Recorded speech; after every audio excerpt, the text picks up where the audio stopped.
시청자 여러분 안녕하십니까? 나라가 망가지고 무너지고 있습니다. 나라를 걱정하는 많은 국민들의 분노와 개탄이 하늘을 찌르고 있습니다.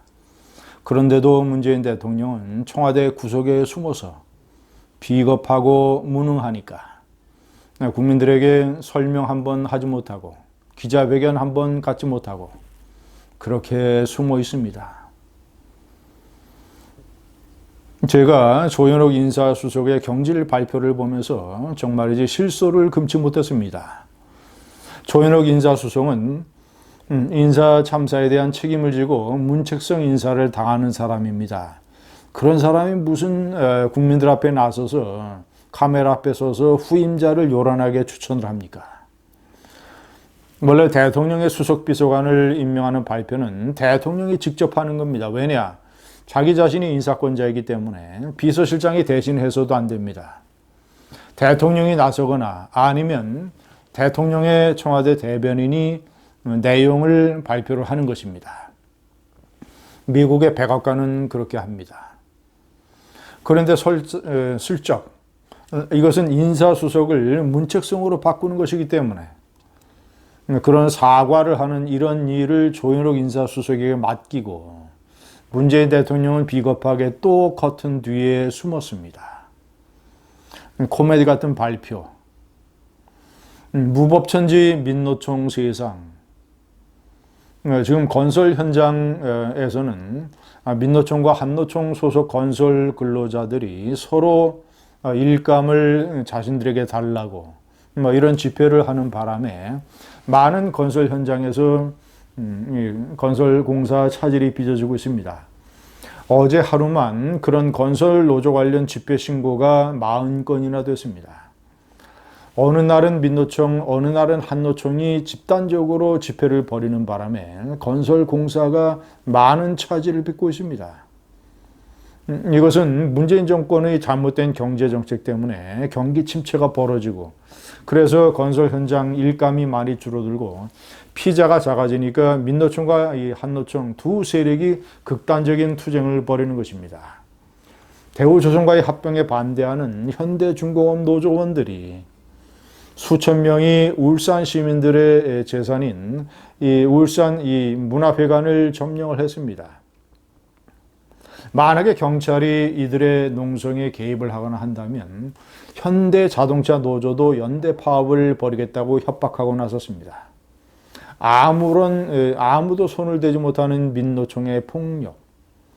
제가 일찍이 유성기업의 노무 담당 전무를 피투성이, 피떡으로 만든 이 민노총의 폭력 이래로 저는 기회가 있을 때마다 이 나라가 이 민노총이 대통령이 되는 나라가 되었다라고 비판을 해오고 있습니다.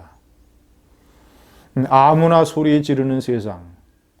문재인 좌파 권력의 통치력이 훼손되니까 권위가 땅에 떨어지니까 아무나 그저 이 고위 관리나 여야 정치인 또는 저 공청회의 교수들을 상대로 소리 지르고 삿대질을 합니다. 나라가 자유민주주의가 아니라 완전히 해체민주주의가 되어버렸습니다.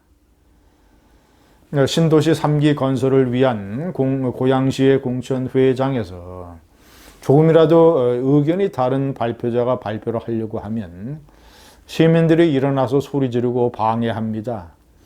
산불 피해 현장, 각종 사고 현장, 무슨 사고를 당한 사람들, 피해 유가족들 이런 사람들을 위로하거나 아니면 무슨 대책을 설명하러 고위 정부의 장관이나 또는 저 부총리나 여야 정치인들이 가면 마구잡이로 소리를 질러댑니다. 삿대질을 하고. 옛날 이 나라에서는 이런 일은 없었습니다. 국가의 중심, 통치 권력의 권위가 훼손되고 망가지니까 이런 도가 지나친 국민들이 나서서 벌떼처럼 이렇게 소리를 질러대는 것입니다. 비례대표를 요구하는 외식업 중앙회장, 한국 외식업 중앙회라고 하는 것은 식당 주인들의 모임입니다. 자, 그렇다면 당연히 최저임금의 난폭한 인상 때문에 피해를 받고 있는 이런 식당 주인들의 목소리를 모아서 여당과 정부에게 정책을 건의하고 또 잘못된 정책을 비판하는 이런 입장을 취해야 마땅할 것입니다. 자, 그런데 지난번에 최저임금 인상에 반대하는 그런 집회를 벌이려고 했을 때 이 한국외식업중앙회장이 이해찬 대표를 만나서 이런 간담회를 갖는 자리에서 폭로한 바에 따르면 민주당 의원들이 만류를 해서 참석 인원을 대폭 줄여줬다고 합니다. 그리고 지난 대통령 선거 때는 민주당의 진성 당원들을 모아주는 이런 일을 했고 거액을 들여서 신문 광고를 통해서 문재인 대통령 후보를 지지를 해줬다고 합니다. 자, 이렇게 도와줬으니 내년 4월 총선에서 비례대표를 달라고 국민이 지켜보는 카메라 앞에서 이런 식으로 현재의 권력과 정치적인 거래를 하겠다고 외식업중앙회장이 얘기를 하는 이런 일까지 벌어지고 있습니다. 이 나라에서. 이빨이 부러지는 경찰. 지난번 구로동 여경 사건 때문에 경찰이, 저는 그때 분명히 얘기를 했습니다. 동영상 칼럼에서 왜 경찰이 바보처럼 테이저건을 쓰지 못하느냐. 테이저건은 무슨 장식품으로 가지고 다니느냐.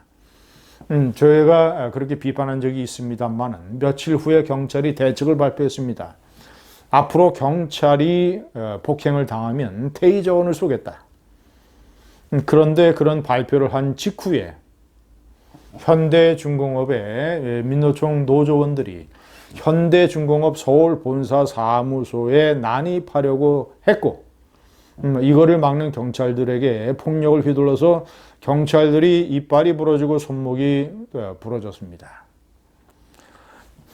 이런 일이 벌어지는데도 민감용 경찰청장, 문무일 검찰총장, 박상기 법무부 장관, 진영 행정안전부 장관, 이낙연 국무총리, 문재인 대통령 어느 누구 하나 나서서 민노총을 규탄하거나 경찰의 미온적인 대처를 나무라는 그런 성명을 발표하거나 대국민 설명을 하는 적이 한 번도 없습니다. 비겁하고 무능하고 국무총리란 자는 자신의 그 수첩을 홍보하기 위해서 비서실장을 통해서 알량한 홍보쇼 놔버리고 정작 국무총리가 나서서 관계장관들을 소집해서 대책회의를 하고 관계장관 합동 대국민 담화를 발표를 해도 부족한 이런 사태. 그저 자기 대권 노름이나 하고 있습니다. 현직 지검장의 반란. 제가 지난번에 말씀드렸지만 현직 지검장이 공개적으로 국회의원 전원에게 이메일을 보내서 검찰에 대한 정치 권력의 개입을 비난하고 규탄하는 것은 과거 정권에서는 유례가 없던 일입니다.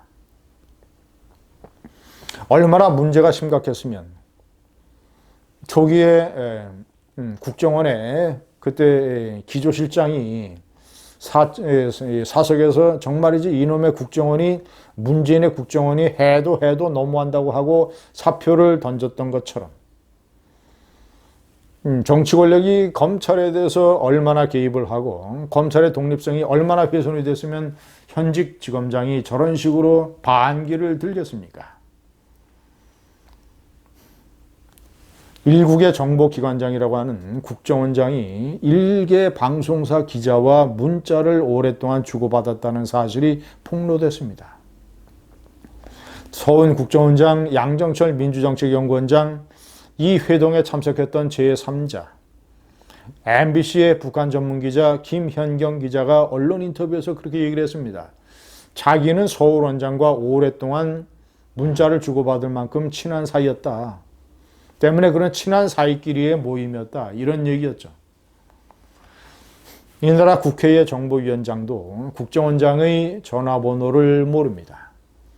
통신 보안도 되지 않는, 언제 어디서 그런 기록이 공개될지 모르는 이런 문자를 이용으로 해서 방송사 기자와 문자를 주고받는 국정원장을 알게 된다면 CIA나 모사드나 다른 나라의 정보기관장들이 한국의 국정원장을 얼마나 우습게 보겠습니까?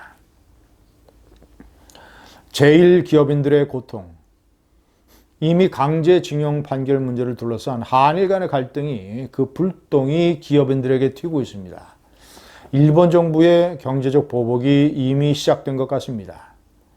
제1한국 기업인들에 따르면 통관 절차가 이상하게 늦어지고 각종 규제가 적용이 되며 그리고 매출이 떨어진다고 합니다. 아니 오죽하면 외국 땅에서 이런 한국의 기업인들이 고국의 대통령의 반기를 드는 집회를 하고 또 그런 결사처를 만들겠습니까?